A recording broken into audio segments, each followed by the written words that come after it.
Ito po ang pagpapatunay na ang Pangulo ay walang sakit at walang problema. Di katulad ng sinasabi ng mga DDS vlogger at mga Kibuloy followers na si Pangulong Marcos daw ay may problema. Ay katunayan, nag-aerial survey pa dito sa biktima ng bagyong si Enteng. At pakingganin po ninyo ang kanyang sinasabi. Mayroon din siyang statement tungkol ho dun sa issue ng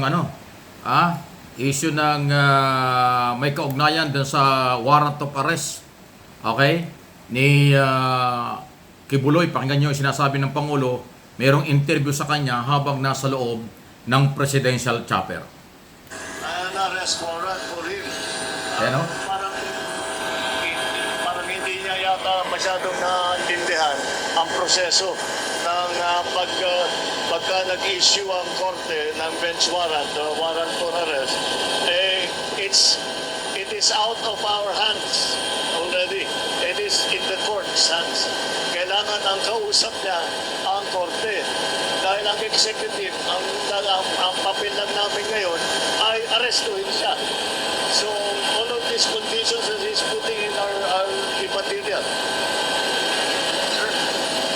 Si VP Sara nag-apologize sa mga KOJC members for asking them to vote for you. One, their prerogative. I still don't understand why, but that is a wish. Wala tayo Ayan o. So wala na kayong communication ng Vice President? No, not at all. Not at all. The last time I spoke to her was when she handed me her resignation. But we haven't spoken. So ayan po, dalawa yung sinagot ng Pangulo. Una ay yung issue ng warrant of arrest ni Apollo Kibuloy. Mukhang hindi raw naintindihan ni Kibuloy ang ibig sabihin ng warrant of arrest galing sa korte.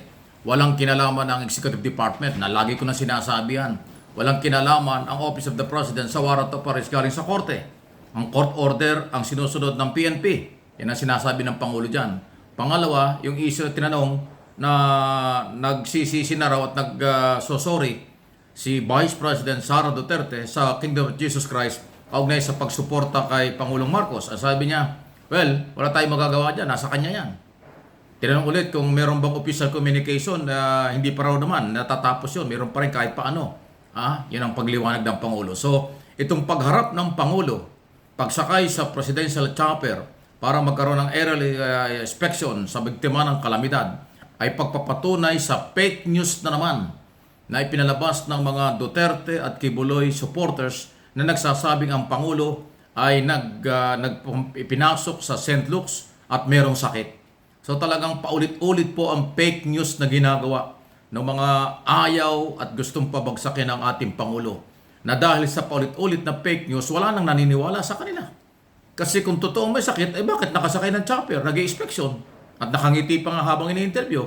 So ibig sabihin, totally, propaganda, fake talaga yung ginagawa ng mga Duterte at Kibuloy supporters. Wala silang kasawa-sawa dyan, ewan ko ba?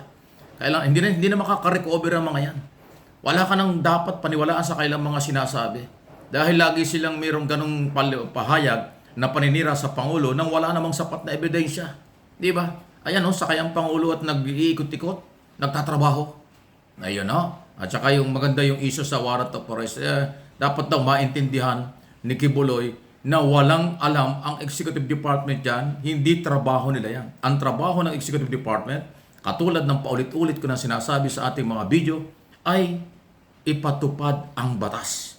At yung court order na yan ang ipinatutupad ng kapulisan sa ngayon. So, yan po. Okay? So, tuloy ang trabaho ng Pangulo. Nasa magandang kalusugan, magandang kondisyon ang Pangulo, pinangangasiwaan ng ating bansa at ginagawa ang lahat para ho sa mga problema tulad nitong kalamidad. Nakasunod-sunod itong kalamidad pero ang utos ng Pangulo ay tulungan ang lahat ng biktima ng pagbaha at iba pa, pati yung mga naging biktima ng landslide sa buong Luzon hanggang Bicol at ilang parte sa Visayas. Ayan.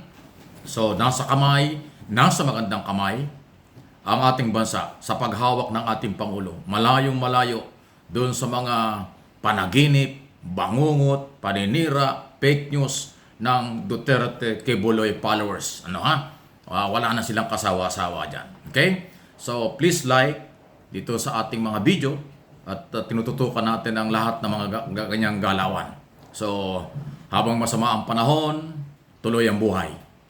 Habang tag-ulan ngayon, tuloy-tuloy ang pagpapaganda ng ekonomiya at mga programa ng Office of the President. Rule of law, pagpapatupad ng mga batas, laban kahit kanino. Sino man ang mga may pananagutan sa mga batas, mananagot kasi nga rule of law ang pinapairal ng kasalukuyang gobyerno under President Marcos. Hindi pwede ang human rights violation. Kaya itong mga fake news, mga paninira ng mga anti-Marcos, kaya nila madalas ginagawa yan kasi wala na silang makitang issue. Baka sakali, nagbabaka sakali na lang sila na maniwala ang taong bayan sa kailang sinasabi. Ang problema, ang katotohanan ay hindi pwedeng pagtakpan. Ayan ang totoo. Malakas na malakas, alam problemang kalusugan, nagtatrabaho kahit umuulan, nasa loob ng chopper, lumilipad, at naaambus interview pa. Salamat sa mga malalapit sa ating Pangulo na kahit saan lugar ay nagkakaroon ng ganyang interview. Nagpapatunay lang na talaga hong fake ang sinasabi ng mapanirang uri, mga traidor na grupo, mga taksil na grupo. At ang gusto nila ay talagang magulo ang ating bayan sa kanilang plano na magpalit ng administrasyon at ilagay ang kailang gusto maging Pangulo na hindi naman nababagay sa posisyon. Dahil sa mga hearing pa lang, ang layo ng sagot sa tanong. Yung ugali, yung style ng leadership ay hindi talaga pwedeng pampangulo. Pan-local lang talaga. Nakita naman nyo yung pumutok na anomalya at daan-daang milyon na hindi malinaw kung saan ginamit ng dating DepEd Secretary. At itong pera ng Office of the Vice President hindi rin mapaliwanag. Pag tinatanong, pabalak ang sagot at nagagalit pa. Ano yon? Yan ang gusto nyo maging Pangulo? Yan ang gusto nyo maghawak ng ating bansa?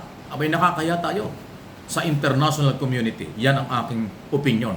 Nakakahiya tayo kapag ang maghahawak ay hindi alam ang trabaho, hindi alam kung paano hawakan ang salapi ng bayan at karapatan ng taong bayang malaman kung saan ginagamit ang pera ng lahat ng opisyal ng pamahalaan. So, ayan po.